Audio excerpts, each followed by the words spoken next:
Sports website क्रिक info की एक report के मुताबिक भारत ने आईसीसी को अपनी क्रिकेट टीम चैंपियंस ट्रॉफी का मैच खेलने पाकिस्तान ना भेजने के फैसले से आगाह भी कर दिया। इस रिपोर्ट के बाद board of control for cricket in India यानी बीसीसीआई ने आईसीसी को बता दिया है कि नरेंद्र मोदी जो कि वजीर आजम है, उनकी हुकूमत ने टीम को पाकिस्तान ना भेजने का मशवरा दिया है।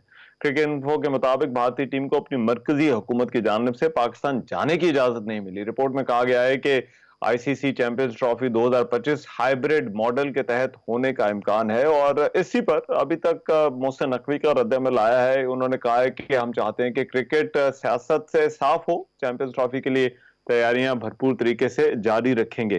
भारत ने इनकार किया तो हमसे भी अच्छे की उम्मीद ना रखे। अब ये जो इतना इंपॉर्टेंट इवेंट होने जा रहा है, इसमें इंडिया शिरकत अगर नहीं करती, एक तो पहले शिरकत ना करने की कोई ठोस वजह है या नहीं, और फिर अगर शिरकत नहीं करते तो फिर टूर्नामेंट पे क्या फर्क पड़ सकता है।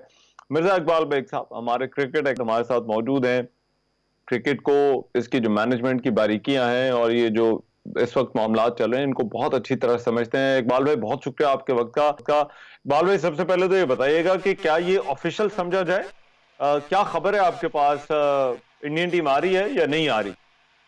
बिल्कुल इसको ऑफिशियल समझा जाए, क्योंकि कल Rahman press trust of India ने एक स्टोरी की थी, और प्रेस ट्रस्ट ऑफ इंडिया जो है वो भारत की सरकारी खबर रसा एजेंसी है। कल उन्होंने स्टोरी की कि भारतीय क्रिकेट टीम नहीं जा रही, और आज भारतीय क्रिकेट बोर्ड ने आईसीसी को लेटर लिखकर इस बात से आगाह किया है कि हमारी हुकूमत ने हमें इजाजत नहीं दी है, इसलिए हम ट्रैवल नहीं करेंगे। अब आईसीसी उस खत को पाकिस्तान क्रिकेट बोर्ड को, जो मेजबान है, उसे भेजेगा, और फिर उसके बाद इस बात का फैसला किया जाएगा कि चैंपियंस ट्रॉफी क्रिकेट टूर्नामेंट आया हाइब्रिड मॉडल पर खेला जाए या नहीं।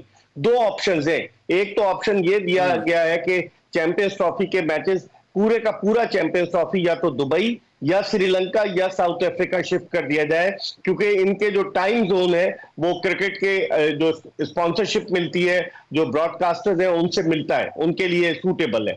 और दूसरा ऑप्शन ये है कि हाइब्रिड मॉडल पर, जिस तरह लास्ट ईयर एशिया कप कराया गया था, हाइब्रिड मॉडल पर कराया जाए और दुबई में मैचेस कराए जाए भारत के, और फाइनल भी वहां पर हो। और इस हवाले से वो पाकिस्तान क्रिकेट बोर्ड से अब आईसीसी बात करेगा। देखिए, आईसीसी जो है रहमान, वो कन्विंस नहीं कर सकता अगर कोई जेन्युइन रीजन दी गई। जैसे भारत पे जो भारतीय क्रिकेट बोर्ड ने खत लिखा है कि उनकी हुकूमत ये कह रही है कि पाकिस्तान में चूंकि सिक्योरिटी जो है वो सही नहीं है, सेफ नहीं है, इसलिए हम अपने खिलाड़ियों को नहीं भेजना चाह रहे। तो आईसीसी सिक्योरिटी के हवाले से कुछ नहीं कर सकता। अब वो ऑप्शंस पर गौर करेगा। पाकिस्तान मेजबान है और मोहसिन नकवी साहब कह चुके हैं कि हम हाइब्रिड मॉडल पे नहीं जाएंगे, तो देखेंगे ऊंट किस करवट बैठता है। लेकिन इसमें हमारा मौकफ क्या होने जा रहा है, मतलब हम कितना के इस मामले पर स्टैंड ले सकते हैं, और जहां पर ये टूर्नामेंट भी कॉम्प्रोमाइज ना हो और भारत की टीम इसमें शिरकत भी करे। तो आपको क्या लगता है, क्या बहुत ज्यादा जो है वो पाकिस्तान सख्त मौकफ लेगा कि भारत हर कीमत पर आए, या फिर कहीं ना कहीं दरमियान में जो है वो को बातचीत या फ्लेक्सिबिलिटी, उसे कह ले, लचक भी दिखाई जा सकती है पीसीबी की तरफ से? देखिए रहमान, मेरे ख्याल में पाकिस्तान क्रिकेट बोर्ड ने ताखीर कर दी। वो जो मुनीर नियाजी ने कहा ना कि हमेशा देर कर देता हूं, उन्होंने ताखीर कर दी, और उसकी वजह से ये लॉबी नहीं बना सके। हालांकि world cup T20 world cup का जो फाइनल था, जब वहां हुआ बारबाडोस में, तो पीसीबी के चेयरमैन वहां गए हुए थे। हमें लॉबिंग करनी चाहिए थी। हम मुतमईन थे कि भारत की जानिब से कोई जवाब आएगा, अगर हम पहले से तमाम चीजों को फोर्स करते। हमने नहीं किया, जिसका हमें खमियाजा भुगतना पड़ा। और चूंकि 1 दिसंबर से जय शाह जो है वो आईसीसी के चेयरमैन बन रहे हैं, जो भारतीय क्रिकेट बोर्ड के इस वक्त सेक्रेटरी हैं। तो मुझे लग रहा है कि अब पाकिस्तान को बैकफुट पर जाना पड़ेगा, और हमारे लिए जो एक ऑप्शन है वो सबसे बेस्ट यही है कि हम हाइब्रिड मॉडल पर खेलें, वरना पूरे का पूरा टूर्नामेंट कैसे शिफ्ट हो सकता है। और हम 12 अरब 70 करोड़ रुपए लगा रहे हैं जो हमारे स्टेडियम्स हैं उनकी रेनोवेशन पर। तो अब क्या होगा? पाकिस्तान एक बड़ा ट्रिकी सिचुएशन में आ गया है। पाकिस्तानी क्रिकेट बोर्ड को चाहिए अपनी हुकूमत से रुजू करे। मैं यही आपसे पूछने वाला था कि हमने एक तरफ अब इतने पैसे लगा दिए हैं, तो उसके बाद एक ऑप्शन ये भी है कि भारत की टीम शिरकत ही ना करे इस टूर्नामेंट में, पाकिस्तान डट जाए, पाकिस्तान कहे कि नहीं, हम ये टूर्नामेंट पाकिस्तान में ही करवाएंगे। तो टूर्नामेंट पर क्या फर्क पड़ सकता है? देखिए, अगर भारत शिरकत नहीं करेगा रहमान, तो इस वक्त सबसे ज्यादा मार्केट वैल्यू भारत की है, स्पॉन्सर सारे मेजर उसके हैं, जो ब्रॉडकास्टर्स हैं उनका ताल्लुक भी इंडिया से है।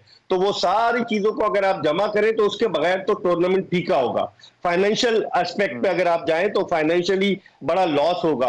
और क्या ऐसा हो सकता है अगर भारत नहीं खेलता?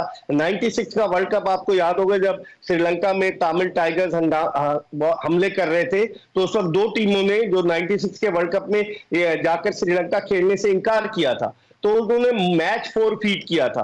तो अब यहां अगर भारत पूरा टूर्नामेंट नहीं खेलता तो फिर चैंपियंस ट्रॉफी की क्या वैल्यू रह जाएगी? 18 जून 2017 को आखिरी मर्तबा ये टूर्नामेंट हुआ था, जो पाकिस्तान ने सरफराज अहमद की कप्तानी में भारत को ओवर लंदन में हराकर जीता था। तो अब पाकिस्तान के लिए ऑप्शंस क्या है? मेरे ख्याल में मोहसिन नकवी साहब हुकूमत से रुजू करेंगे। इसमें तो नॉकआउट होता है और मतलब जो स्टेजेस मैटर करती हैं, और तो जो टीम नहीं एक भी मैच फोरफीट करे तो वो बाहर हो जाती है। नॉकआउट मींस के 8 टीमें हैं रहमान, और हर ग्रुप में 4-4 टीमें। तो अगर भारत जो है वो सारे मैच फोरफीट करता है तो फिर तो बिल्कुल ही बेमजा हो जाएगा ना टूर्नामेंट।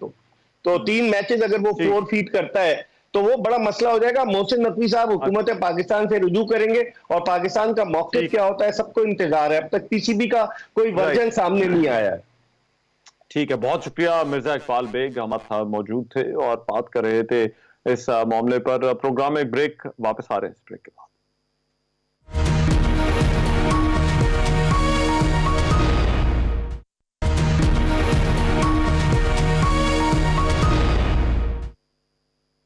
Welcome back. प्रोग्राम में जाते जाते बात हो जाए शायर मशरिक और हकीम उल उम्मत डॉक्टर अल्लामा मोहम्मद इकबाल की, जिनका 147वां यौम विलादत जो है वो मनाया गया। मज़ार इकबाल पर गार्ड्स की तब्दीली की पुरवकार तकरीब हुई। सरकारी और निजी सतह पर जो है वो तकरीबात का इनेकाद होता है, और ना सिर्फ पाकिस्तान बल्कि दुनिया भर में उनके जो चाहने वाले हैं उनको खराज तहसीन पेश करते हैं। अब अल्लामा इकबाल को हम तो सिर्फ जानते हैं कि उन्होंने अलहदा वतन का तस्वुर पेश किया, आज़ादी का जज्बा बेदार किया, लेकिन उनकी जो शायरी है वो इससे भी बहुत ज़्यादा बढ़कर है। जो एक फ़लसफ़ा उनकी शायरी के अंदर नज़र आता है, जो उस वक्त के जो तकाज़े थे, उनकी शायरी जिस तरह से उसकी अक्कासी करती है, ये बहुत ही अनप्रेसिडेंटेड था। अल्लामा इकबाल की जो शायरी को पढ़ने वाले हैं, जिनको इकबालियात कहा जाता है, अगर उनसे बात की जाए तो उन जैसा शायर शायद ही सदियों बाद पैदा होता है। और ना सिर्फ पाकिस्तान बल्कि जर्मनी हो, सेंट्रल एशिया हो, भारत में भी